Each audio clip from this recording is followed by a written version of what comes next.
It's 11 o'clock. Good morning. Welcome, everybody. I'm Eric. I'm from the Edmonton Pride Seniors Group, and it's November 24th. Thank you all for attending our weekly Aging with Pride discussion. And thank you, too, for our partners at SAGE and the Pride Center of Edmonton. Before I introduce our speaker, I'd like to acknowledge that we are located on Treaty 6 territory and respect the histories, languages, and cultures of First Nations, Métis, Inuit, and all First Peoples of Canada, whose presence continues to enrich our lives. Two housekeeping items. First, let you know that the session is being recorded for future use on our YouTube channel. So if you don't want your image recorded, please close your video feed. Second, I'd like to remind you that we just want to encourage respectful conversation and ask everyone to keep themselves muted while Susan's talking. If you have an urgent question, put it in the chat. We'll monitor the chat and go for that afterwards. After Susan's finished speaking, we'll have a Q&A session. So I hope that covers most of the basics. So our speaker, Susan Morrissey. He is the executive director of the Edmonton Social Planning Council, and she's been with them for over 17 years. The Edmonton Social Planning Council is an independent social research and analysis organization which supports organizations and agencies who advocate and serve the needs of marginalized individuals and families. Her position allows her to work collaboratively with others, moving the needle on the bigger social issues facing our community so that all people can thrive. Susan is a member of the Edmonton End Poverty Stewardship Roundtable, but her involvement dates to 2013 when she was a member of the original Poverty Elimination Strategy Steering Committee. Sorry, Susan, I'm stumbling here. Susan is co-chair of the Vital Signs Report, which is the annual checkup conducted by the Edmonton Social Planning Council in partnership with the Edmonton Community Foundation to measure and communicate timely information on how community is doing. Born and raised in Edmonton, Susan's passion lies in helping those who are vulnerable recognize and achieve their potential. Please visit edmontonsocialplanning.ca for more information on the Vital organization. Made it through. Susan, so happy to have you here this morning.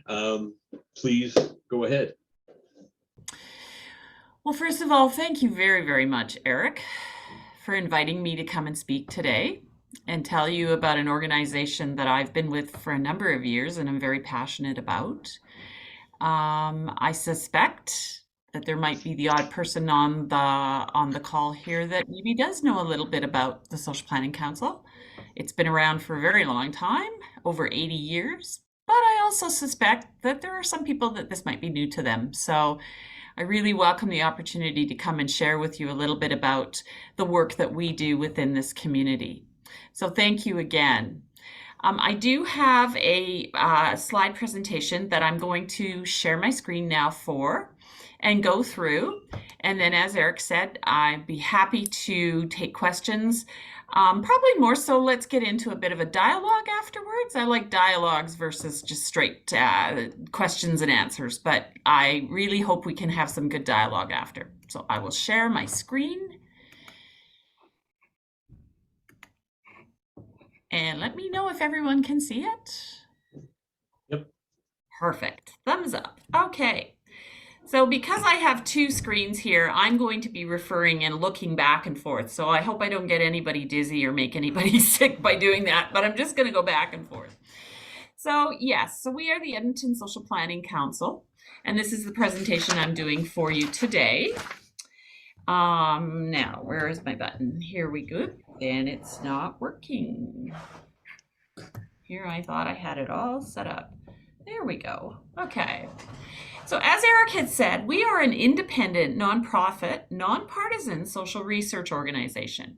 We have registered charitable status, and our focus is social research, particularly in the area of low income and poverty. That statement is quite powerful in many respects because, for starters, we are independent. We are not part of any form of government. We don't receive funding from government other than the odd grant.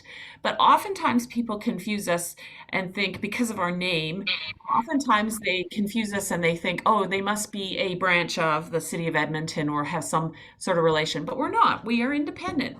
And because we're a nonprofit, nonpartisan, organization, we try and stay and go down the middle as much as we can in the information and discussions that we have, to help, I'll say in some cases, provoke people to maybe think otherwise and or to encourage a lot of discussion. So we try and remain as nonpartisan as we can.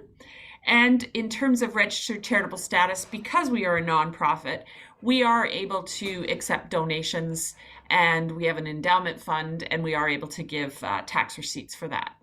We are really a standalone in Edmonton, and we've been here for, as I said, over 80 years. On this slide here that just talks a little bit about our history, and I really won't go too much into the detail, but we were incorporated in 1940. But our roots go way further back than that. They go back, in fact, 10 years before that, before wars or during or such. And the issues that were being identified in the Edmonton community, especially towards vulnerable individuals, access to resources, access to support, it just was not being equitably considered or distributed in our community. We have a very, very good report on our site, which is available to everybody and anybody for free. And it really chronologizes our history decade by decade and the work that we did right from the very beginning. But I will say that our focus has always been around marginalized populations, helping people to perhaps change the course of their life in some respects, but also to be heard in our community. We also, in the early days, you'll see the list of agencies and organizations there, some of which you might be familiar with. And these organizations were organizations that the Social Planning Council actually incubated, so brought in within our structure, and because that was an identified need in the community, and the community told us, brought these organizations in, and then eventually launched them off as to be independent entities. So you'll see some very interesting groups in there: John Howard, ABC Head Start, SAGE themselves, Society for Retired and Semi-Retired. And then one that was very interesting to me was the Edmonton Handy Bus Association. The reason that one's really, really interesting to me was that in a previous life, I was a recreation therapist, and I worked with the frail elderly in the community, and I did a lot of applications for DATS, Disabled Adult Transportation. And this program here, this Edmonton Handy Bus Association, started by the Edmonton Social Planning Council, actually is DATS now. So that kind of gives you an idea of sort of our roots in the community. What we do, our work includes undertaking research into the nature and the magnitude of social issues in our community, public awareness and understanding of current social issues, being an independent voice, and we do capacity building and support to agencies in the community as well. We are encouraging public participation in the development of social policy and the implementation of programs. Lots and lots of words there. At its essence, I've already indicated that our role really is to try and advocate and educate and encourage communication and conversation, and an understanding of what is going on in our community. Whether that's supporting some of the agencies that do hand out blankets and do feed people and do offer shelters, or whether it's other organizations as well, like ourselves, that help build capacity within our community. Educating the public in the sense that All of us should and could be better informed of what's going on within our community, because by knowing that, that helps us to maybe, contribute more, or to understand the issues, or to understand the perspective from somebody else out there with a different life experience. And then advocating specifically for individuals, especially living in low income. Any of the policy work that's being done right now, many of you are probably familiar with Danielle Smith's announcement about the additional benefits and the indexing that's taking place.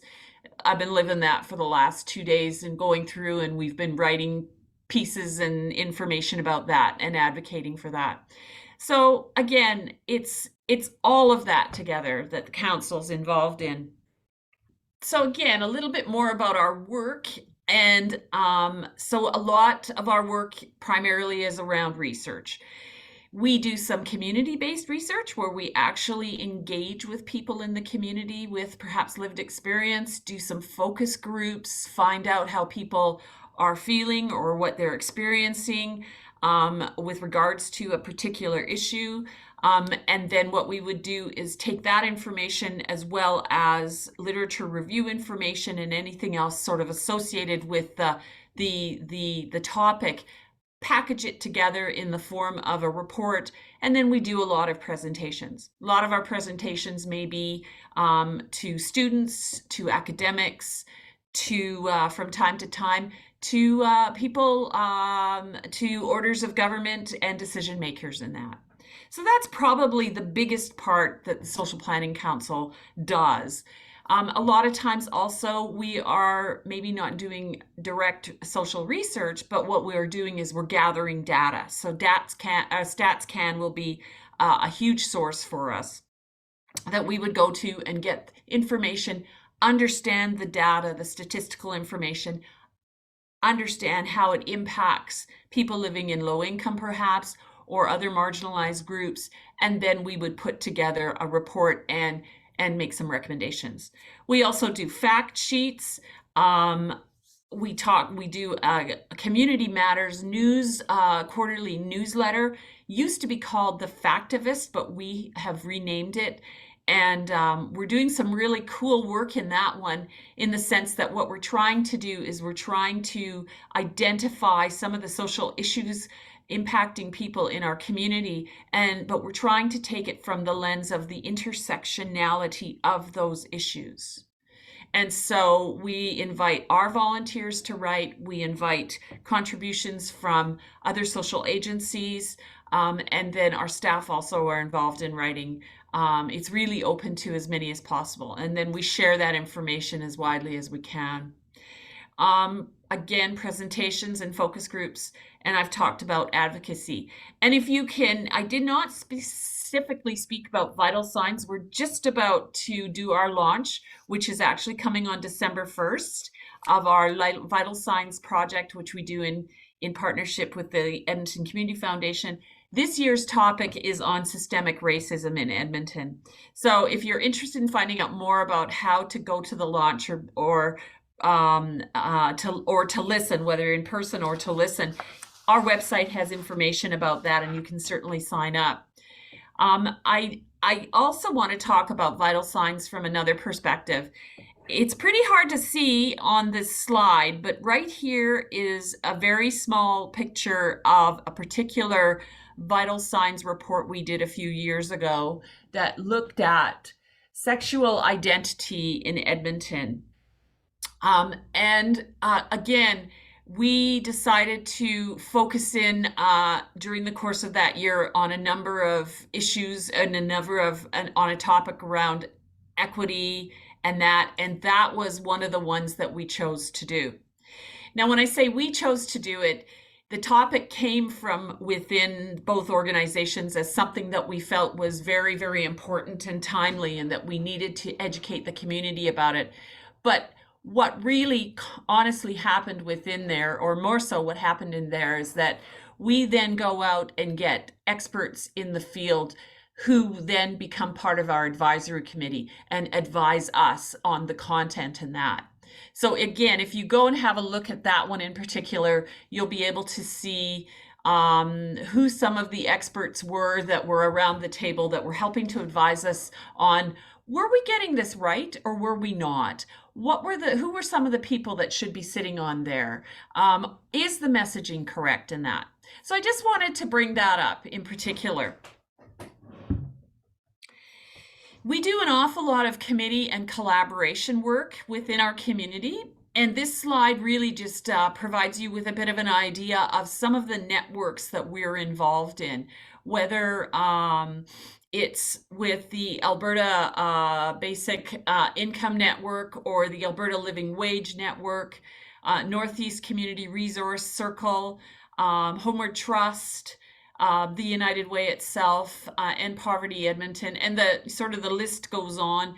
We also do work at a national level with Campaign 2000, which is a committee made up, a national committee made up of organizations and agencies that are doing work and advocating for eradicating child poverty in our community. And every year we put out a Alberta Child Poverty Report, which talks about the state of poverty, especially as it relates to kids. And so that's some of the work that we do nationally as well. Who are we? Well, believe it or not, there's only 5 of us on staff. I like to call ourselves the small and mighty. And that includes research staff, that includes research support staff. We have a capacity building person that works directly with those agencies in the community. And then there's myself and an executive assistant. And so we're really quite small, but we really try and leverage everyone's expertise as much as we can to do the work we do. We are governed by a board of directors, and at this point in time, we do have 9 board of directors who are part of our governance board structure.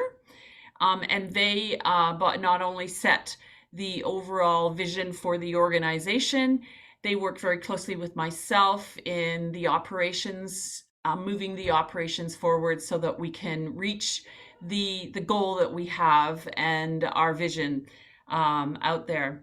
We also bring in students from time to time because of course, students are so valuable to us. They bring new sets of eyes and new ideas.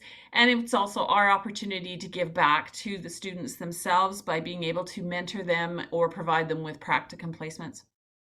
And then we have a lovely group of volunteers, and our volunteers, many of them are on our board, but we also have many of our volunteers are what we call our research volunteers, and they actually write for us.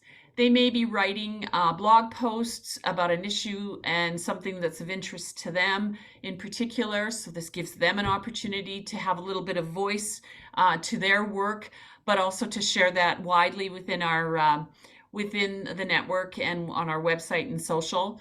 But also it's an opportunity for us to do some skill development for them as well.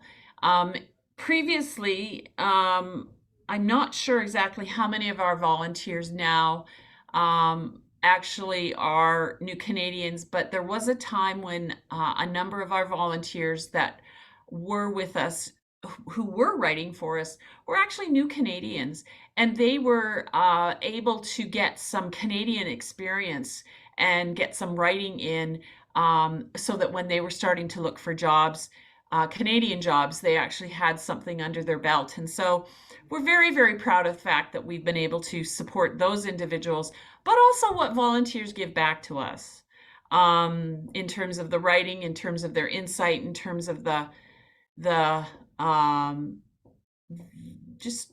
just the whole makeup and their contribution. I thought I would just throw in just a little bit of information about some demographic information, current demographics, so that you can get a bit of an idea, or a bit of a feel for the kinds of information we are looking at. So right now, it's about 1.4 million people live in the census metropolitan Edmonton area. And that's just a little over 1 million people who live specifically in the city of Edmonton. So we've grown. We're not a small town. We definitely are a big city now. And with a big city, we are definitely having to tackle and deal with the social issues that so many other municipalities are, whether big or small. We just released our living wage report.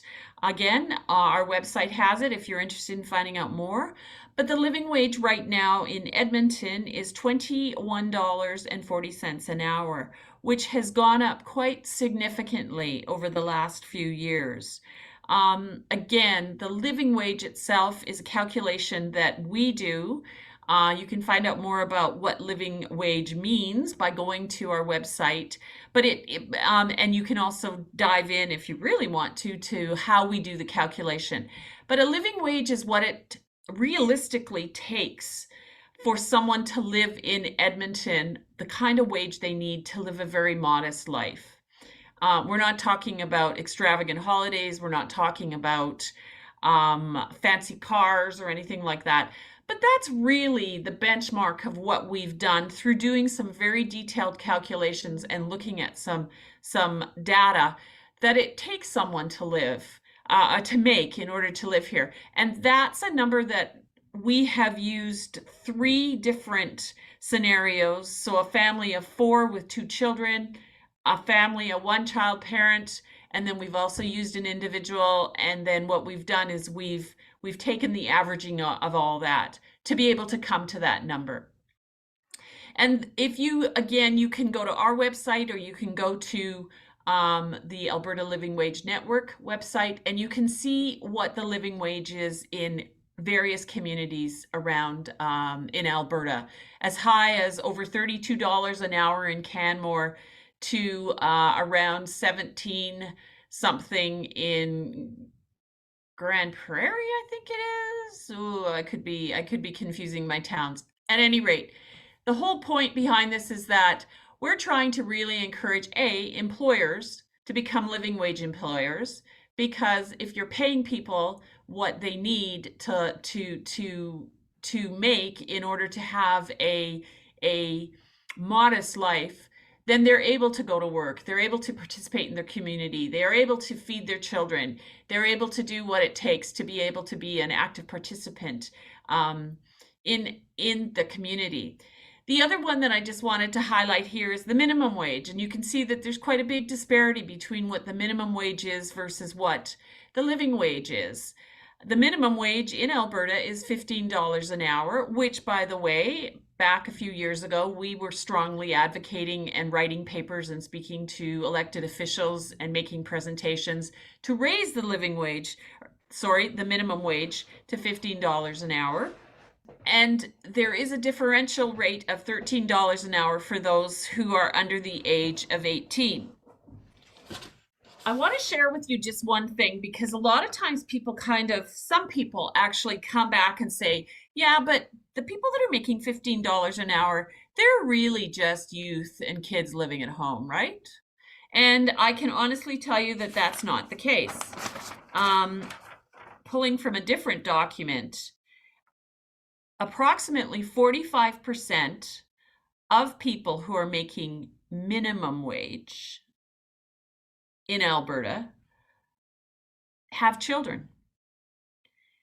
And 59% of the people that are living in Alberta making minimum wage are over the age of 25. So the myth that minimum wage is just for kids that are just wanting to do part-time jobs and such, it is a myth, folks. It truly is a myth.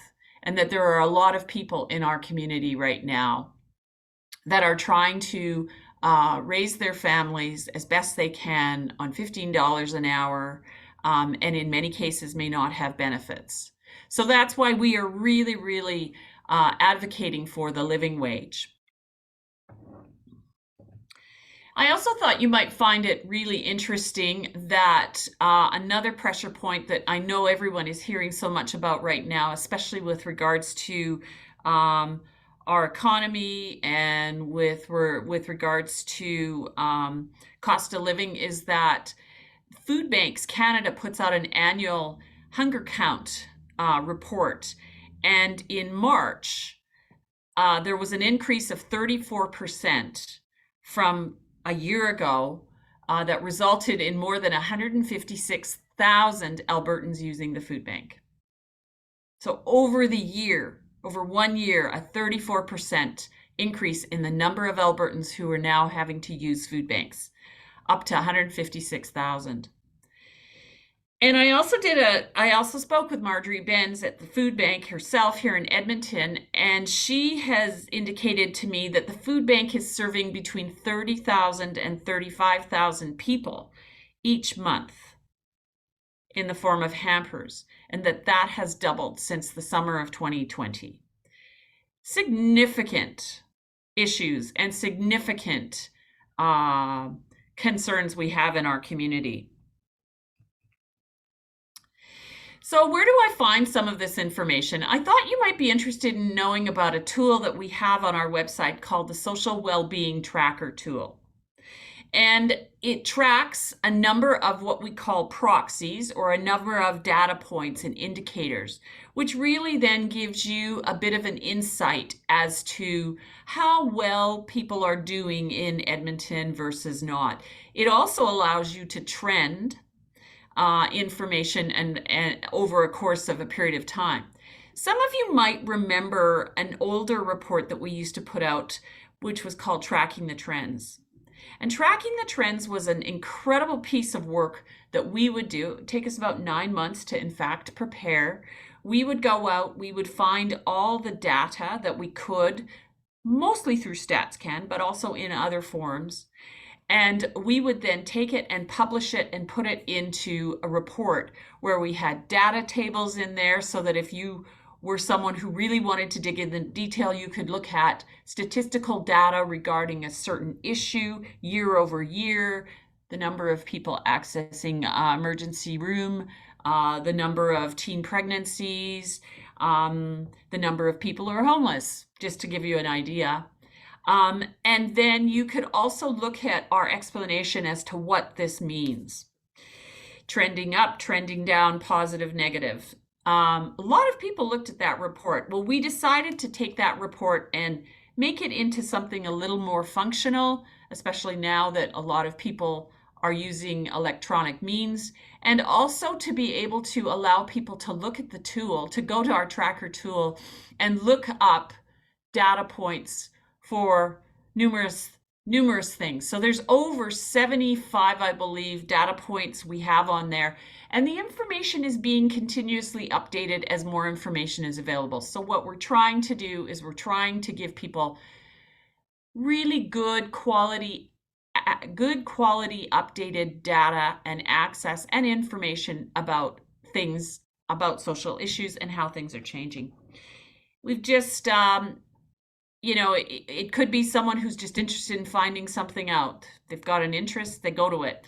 We've also, decision makers, policy people within agencies are also using the information to be able to support some of the applications that they might be putting in for funding and that. So I'd really encourage you to just go to our website, have a quick look at it, and just play around with the tool. Some of the things that the tool is helping us to try and answer is, how is Edmonton's population changing? Have opportunities to make a living increased? How has the cost of living changed? What is a living wage? Has social equity improved? And what groups within our population experience inequities, and how deep are the inequities they experience? Are disadvantaged people receiving the support that they need to improve their situation? So again, this is a tool that we have. I would really encourage you to have a look at it, play with it, if you want to find out some information and data. And this just is an example of one of the graphs that would be on there. So with regards to the proportion of people living in poverty by family type in Edmonton CMA. And you can see from this graph that slowly, people in all those three categories, whether it's a couple, family, lone parent, or single adult, things are slowly getting a little bit better for them. But yeah, so it's a very, very interesting tool, and we hope people will use it. We know people are using it now. Just want to tell you a little bit more about who our partners and our supporters are. So we have a great relationship with the Edmonton Community Foundation, the Matart, the United Way, Stollery, the AGLC, in terms of we do a casino every year, and FCSS provides us with some financial support. We're also part of the Alberta Living Wage Network, and we also partner with EPL when we do our Lunch and Learn events. And we do Lunch and Learn events right now virtually on a monthly basis, but at a time we were actually partnering and using EPL space. We, again, accept donations.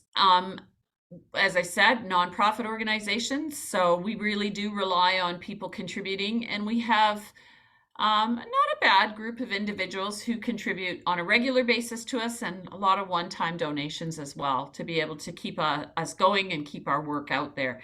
And really, it's the fact that by donating, we are able to provide all of our information freely to everybody out there. And then we do have an endowment fund. So if you're interested, you can also contribute to our endowment fund. And this slide is really the end of my presentation, and it really just tells you how to contact us, so where we're located. And if you're interested in getting involved, you could become a member of our board. You can volunteer for us. If you're interested in finding out more about the activities and things and reports we're doing, by all means, just go to our website, go to the bottom and just subscribe, and you will receive weekly e-blasts, which will tell you about what we're doing, but also what else is going on within the community and what other organizations are doing.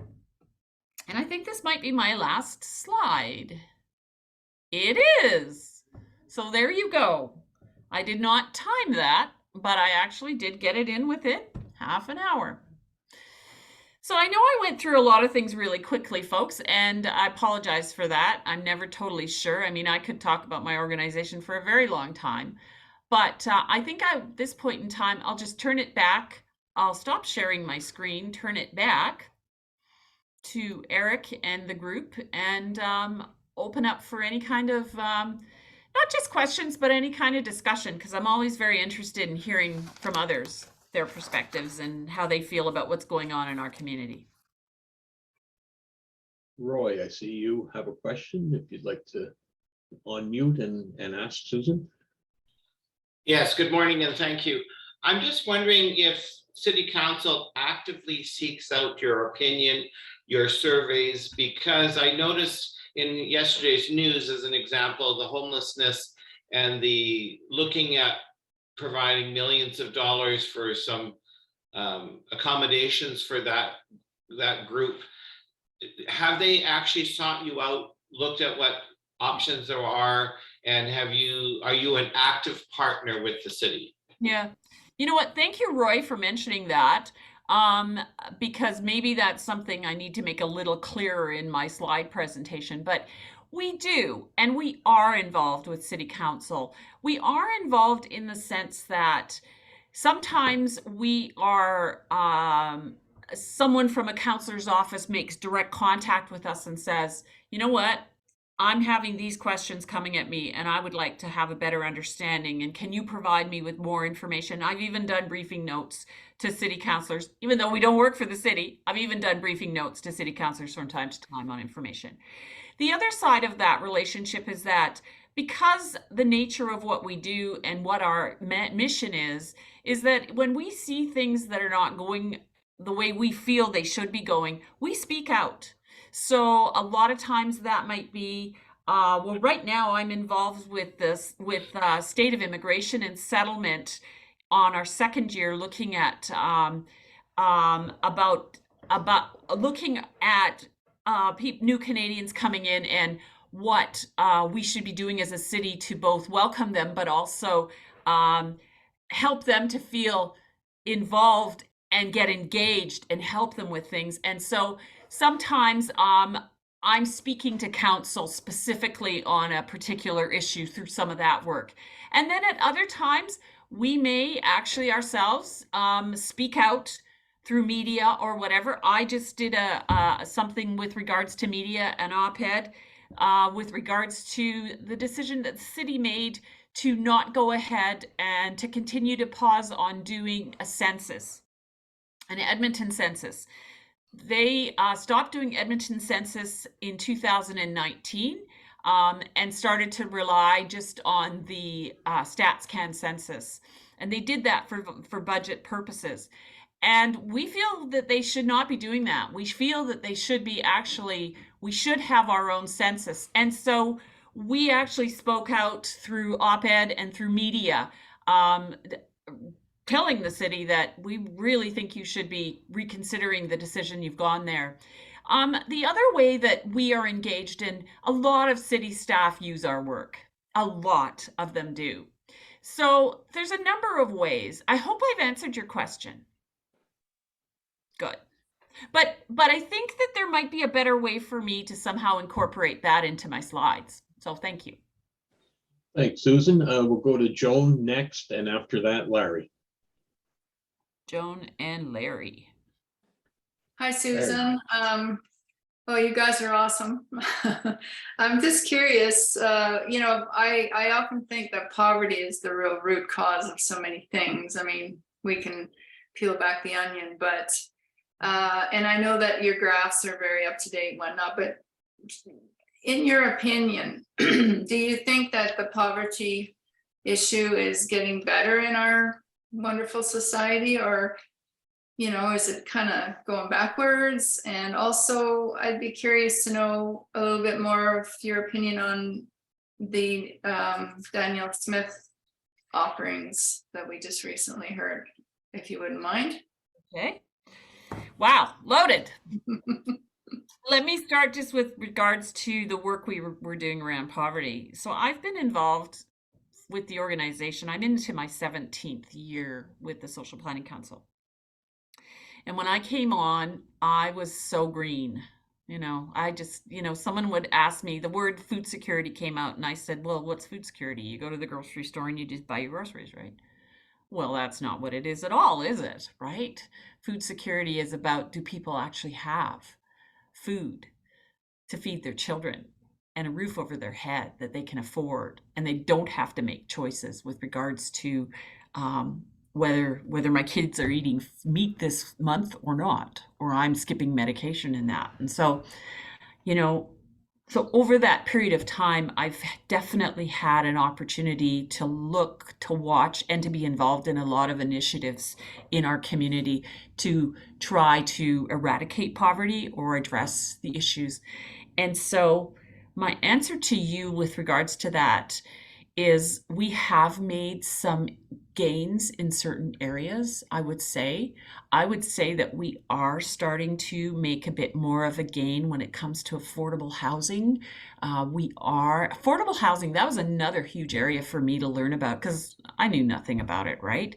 And it takes a long time to build a structure.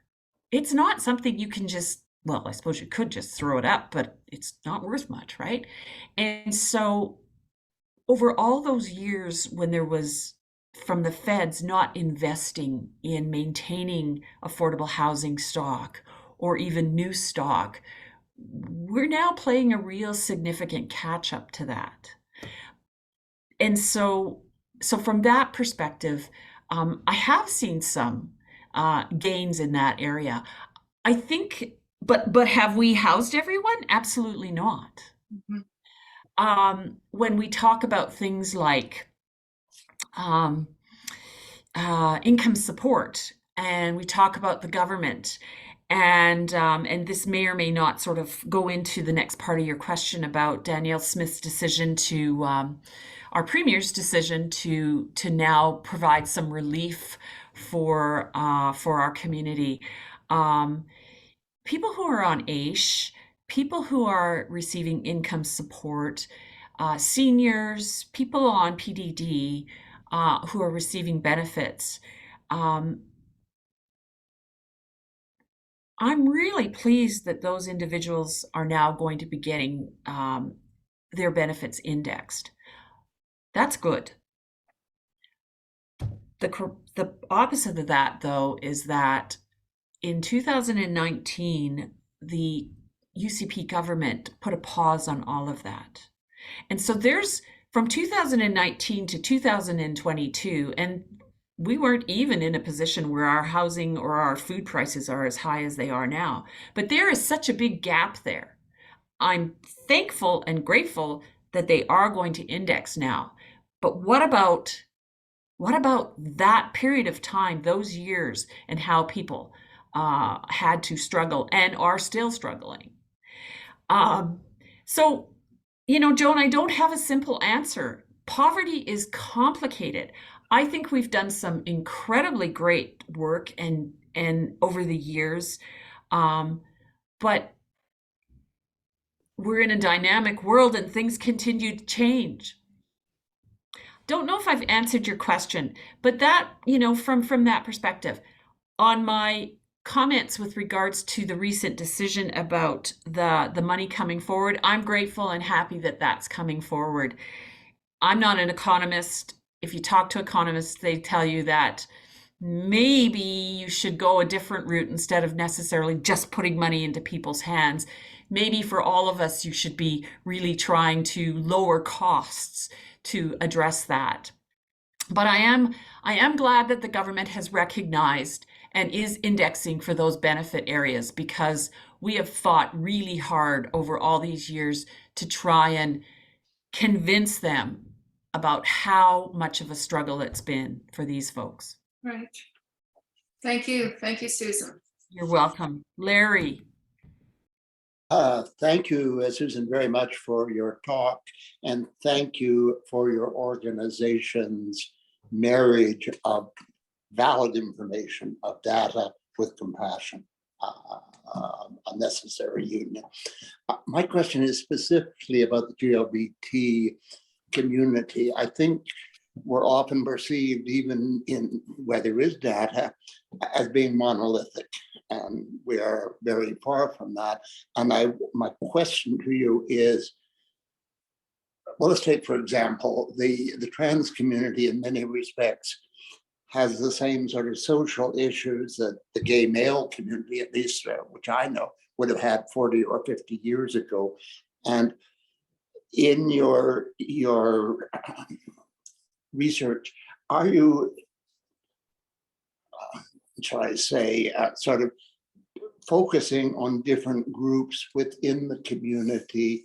Because there's, I think, a general perception, at least, that the gay male population is pretty comfortably off, and that simply is not so. Certainly there are some people like me who are. There are too many other people, however, single people, single women in particular, and a number of trans individuals who are. And I wondered whether you have methods to collect this information specifically.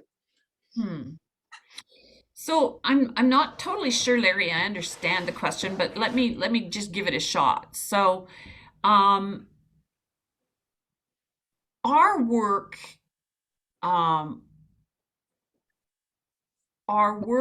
though it may appear in some cases to be fairly broad-based in terms of overall what poverty looks like for our community, in that we do definitely break it down into the various groups, whether it's LGBTQ,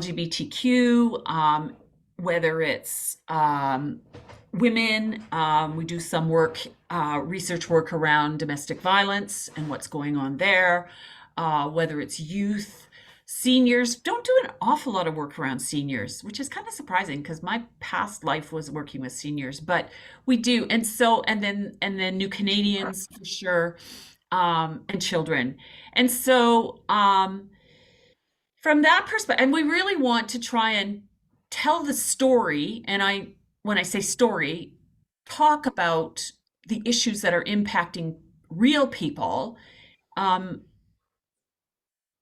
that level. And so it really sort of depends on who's coming to us to find the information out, or who's coming to us to talk about the situation. So again, I'm not sure I'm hitting the mark on your question, but right now, Eric and I are just finishing up an interesting project that we're working on that's looking at inclusivity and how people feel welcome going into senior centers. And when we are looking at that, we're looking at that from a very wide lens, whether it's new Canadians, whether it's people from the LGBTQ community, whether it's others out there that just don't feel welcome going into these centers where they should feel welcome and they should be able to participate as citizens. And so that's an actual project that we've been working on specifically with Age-Friendly Edmonton, and a lot of work with Eric in there. I don't know, Eric, do you want to add anything about that? And again, Larry, I'm not sure whether I'm answering your question or not. So yes, I think you've gotten the essence of my question, and it really is the concern not to regard all of the GLBT community as monolithic, but to target the people who need the help the most. And I'll turn it over to Eric. Yeah, exactly. Yeah, thanks. And Roy, I'll try to be as brief as possible, although everybody knows that's impossible. But I'll try to be as brief as possible on this. But yes, two things. One, I think that no matter how hard we try, we all live in a bubble. I might try to reach out and try to understand another person, but I don't have their lived experience. And I think the important thing that the Social Planning Council does is it reaches out to communities and says, tell us about your life so that we can incorporate that finding into our report. So, and Susan, yeah, we're almost finished. We'll be ready in another couple of days. Yeah. But it really is, the basic of it was to talk to a bunch of different people in the community and say, when you walk into a facility or into a setting, what are the indications that say, I'm welcome here, I want to be part of this? And what are the things that say, oh, maybe not quite so much? So this report, which everybody will have a chance to see, because I am really proud of it. I think it's a fantastic thing. And I think from Age-Friendly, we contracted the Social Planning Council, which I think was the best possible agency to do this. But it starts off with sort of an audit, because everybody nowadays is working on equity, but everybody's at a different step. So we're hoping that by going through all of these questions on an audit basis, it'll give them an idea of where they are on the roadmap and where they might want to go in order to, move further down that road.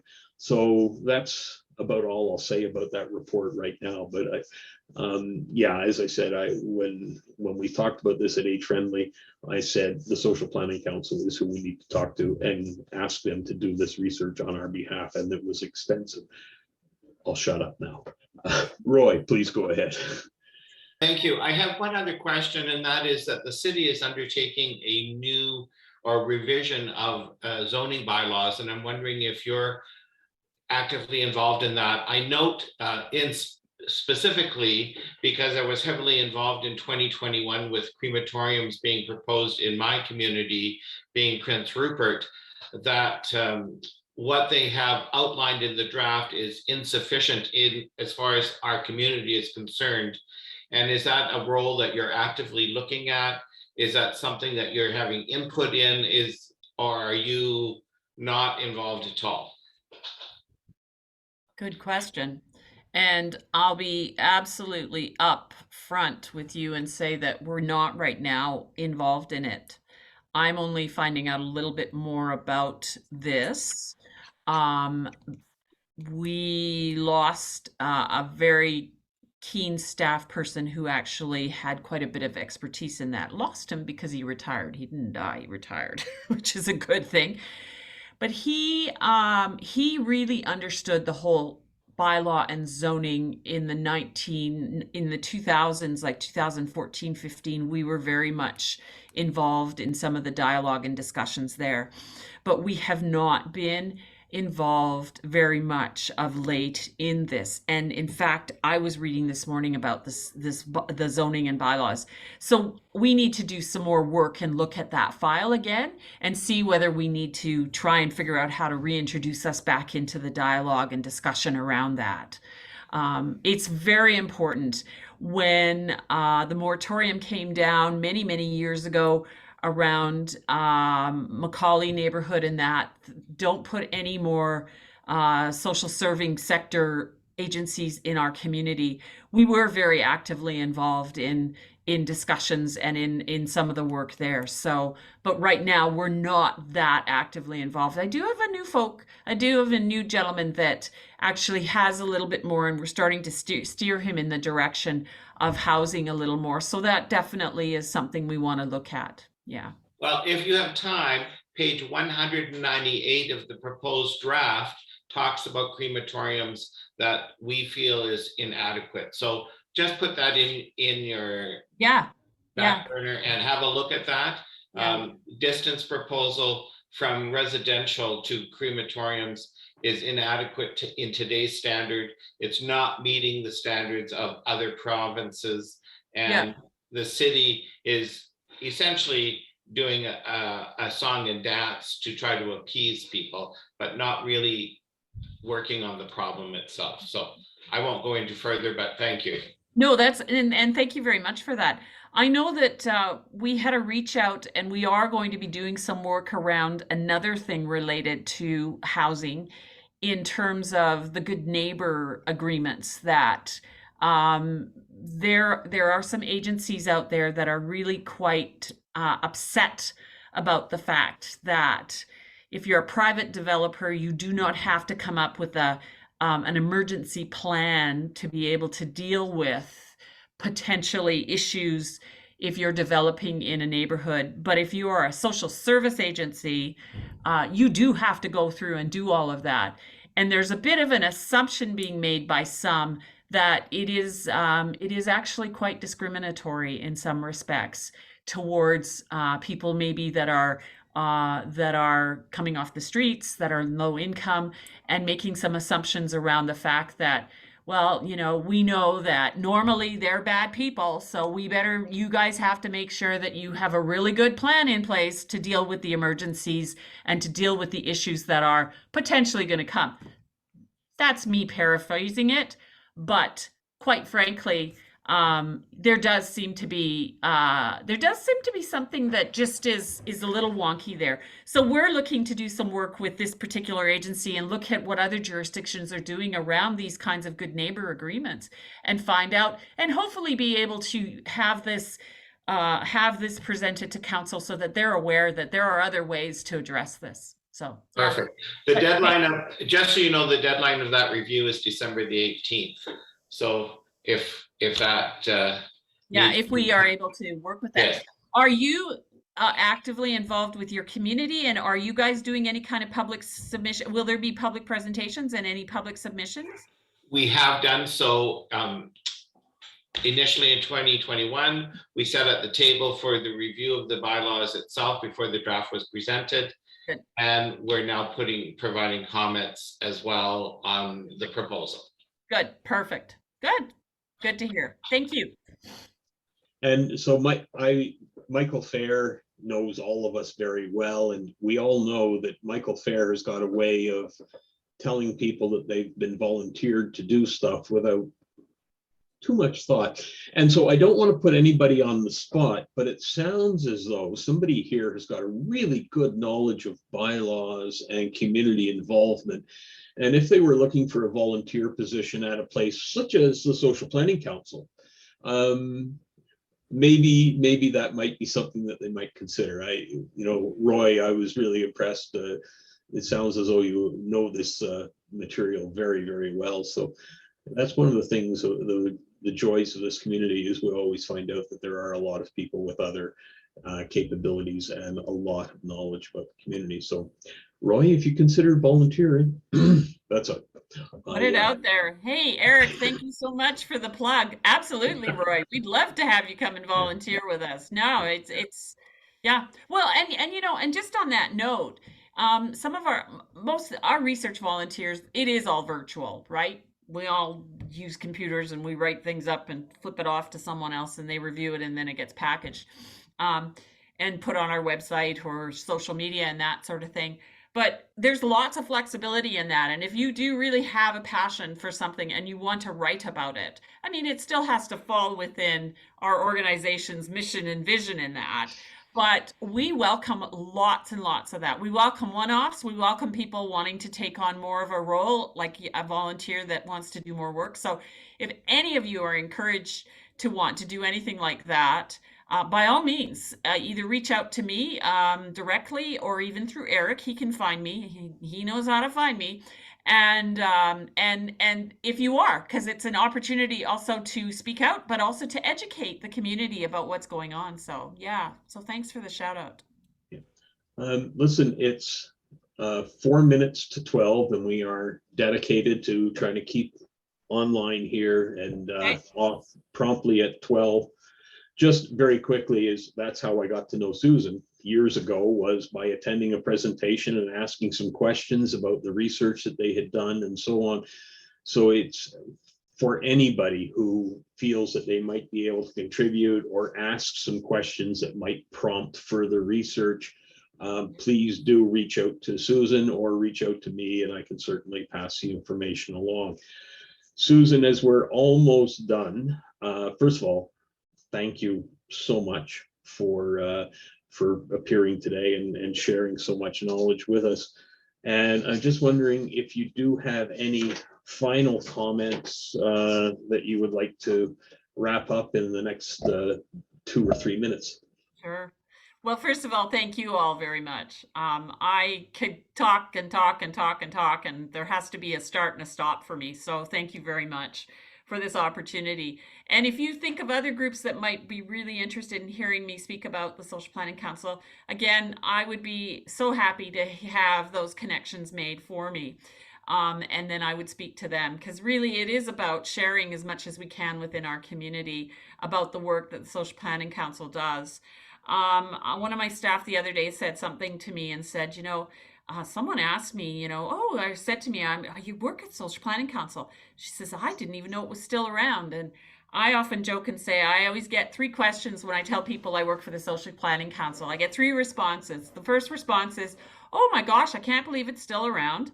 My second response is, oh, wow, yeah, great work. And the third response is, I used to work for the Social Planning Council. Lots and lots of people worked for us within the many years that we've been here. So, but that doesn't stop for a lot of people who really are not aware of some of the work we're doing. So again, I can't encourage you enough to go to our website, sign up, subscribe. We don't share your information with anybody.